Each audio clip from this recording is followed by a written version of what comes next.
My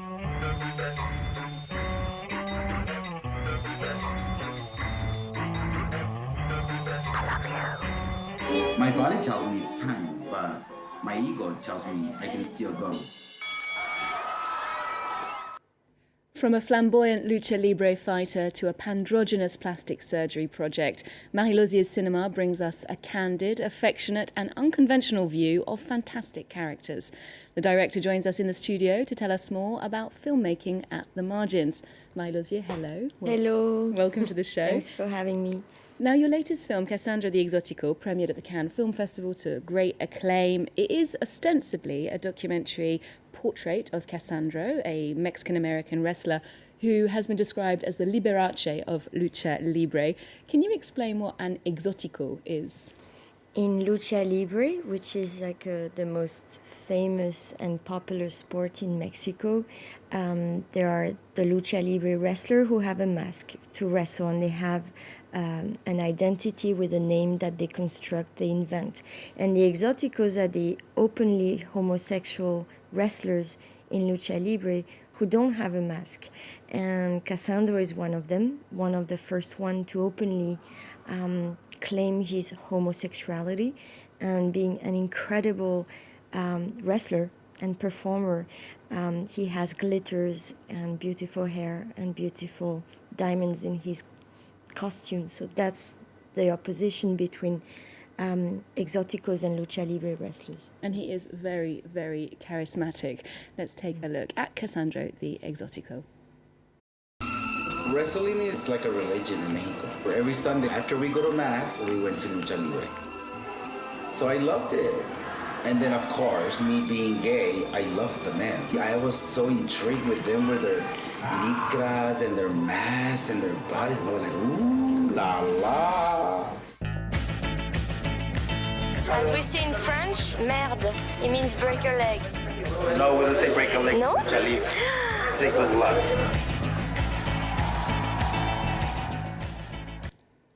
We see you there in the film talking to each other, and your complicity is really touching. How did you meet Cassandro and become friends with him in a way? That's always the first step for filmmaking for me, is the meeting and the friendship. And we met in LA in 2012, I think. And I was taken by a friend to a show of lucha libre and cabaret. And in the backstage where I was taken, there was Cassandro, who was putting incredible feathers in costumes and talking with the wrestlers. And he came straight to me, and we talked right away. And he was like, "Who are you?" Blah, blah, blah. And then it was kind of a moment of fireworks. It was so easy to meet, and a beautiful meeting. Then we met in Mexico City. And when we met, he told me about his story. And I knew at the end of 4 hours of talking that there was a film to make, and he knew there was someone who was ready also to enter his life. So from the friendship became a film. Real serendipity there. And you followed him for about 4 years while making this film, travelling between Mexico and the US. He actually grew up very close to the border in El Paso, I believe. I imagine that some of that footage was filmed pre-Donald Trump in the US and before he mooted building a wall between the two countries. How would you see that? How do you think that would affect those communities there? I mean, when we filmed, it was before Trump built.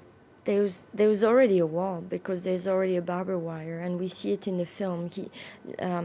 Cassandro lived literally in front of the Rio Grande, where the barbed wire are, from Mexico to Juarez to El Paso. And passing the border was already complicated, because you have a long line. It's not easy. You are checked, the car is checked, your identity is checked. It's not very easy. And today it's closed. The immigrants cannot come through, and one part of Cassandro's family is stuck in Juarez side and cannot go to see the other part of the family on the American side, El Paso. So it's horrible what's happening, and it should not be, and it is. There's not really a word to explain this. It affects both sides, and it affects everyone. Now, as a French artist, you've had most of your career in America making films there. How have you observed the last few years? I lived in New York. New York is European in many ways and very Democrat. It's not like the rest of America. So I was along and among artists and left-wing, and so I observed from a very far distance because New York remained a very democratic and fighting for equality and a lot of openness. So I cannot say much about the rest of America, which I didn't want to really travel to. Now, going back to the film, costume is really important for Cassandra. The makeup, the outfits that you described, appearances are something that often come up in your cinema. What is it that interests you so much about this process of dressing up? I mean, cinema is for me a lot about, costumes already and makeup. And the cinema that made me grow up and dream is all about transformations and making life more poetic. So, of course, when I met Cassandro, and one of his rituals is about makeup and hair and costume, the camera is there for that, and it's beautiful to film and to go in detail. And there's nothing more beautiful for me than also sort of a Fellinian style of Cassandro. Well, a previous film of yours explores the idea of modifying appearance in perhaps a more dramatic way. The 2011 documentary The Ballad of Genesis and Lady Jaye follows musician Genesis Piorage and his wife Lady Jaye as they undertake an ambitious project to become one person. Let's take a look. Well, you know how it is, you fall madly in love with somebody and there's this moment where you just want to consume each other and not be individuals anymore. We wanted to pursue that, not just talk about it, but live it. Oh, little Jen. You know what? I love you. Ah! This is me. That's me. This is Genesis Piorage.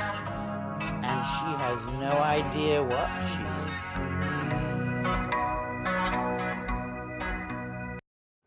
Now, that documentary, which was self-produced and directed, won prizes in Paris, Berlin, Lisbon. It's an incredibly intimate portrait of the couple, and you had access in some really intimate moments. Had you ever encountered plastic surgery at that level before? Were you shocked?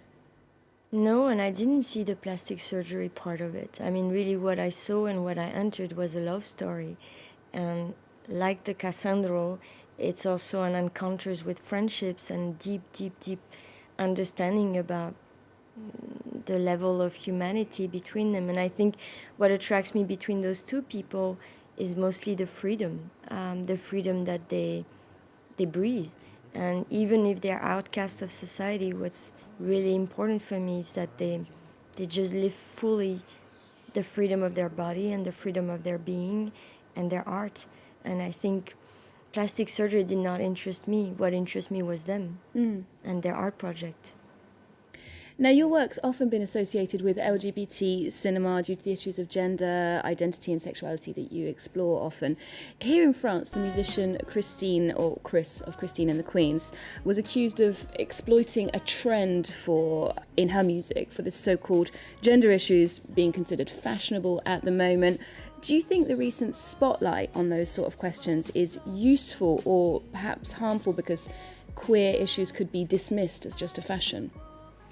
Everything you put in a box is dismissed or pointed out, and everything someone puts in a box is right away diminished. So to me, it's how you look at things and what you really feel, and not to put things in boxes. The subject that I filmed are gay or homosexual, or simply just people who are not set to one thing and who are free, more than putting a label on them. So yeah, it can be dangerous to label things.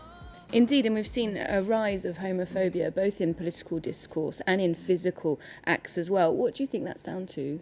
It's horrible. I think people are more and more racist and homophobic, and I feel it very strongly in Paris. Now, we're moving to something that you've recommended to us, a piece of art, or an artist specifically on your radar. You mentioned the composer Pierre Desbras, who did the score for the film Wild Boys. What's so special about this music? Well, first of all, it's a magnificent film. It's a film by Bertrand Mandico with a wonderful muse, Elena Lowenson. And Bertrand Mandico and Pierre Desprats met, and Pierre made incredible bande originale music. Soundtrack for the film. And there's one song, I mean, Pierre really incredible inspiration for the world of Bertrand in the way he uses the piano and the kind of it's music from another planet. And I think the one song I adore is the final song with Elena, who is almost like a Lou Reed science fiction song for the film of Bertrand. Okay. It's beautiful. Thank you very much, Marie Losier. Thank you. We'll leave you with a taste of Pierre Desprats' music in the film Wild Boys. Do remember to check out our website. You can also keep up with Encore on social media too. There's more news coming up on France 24 after this. Se croyait immortel.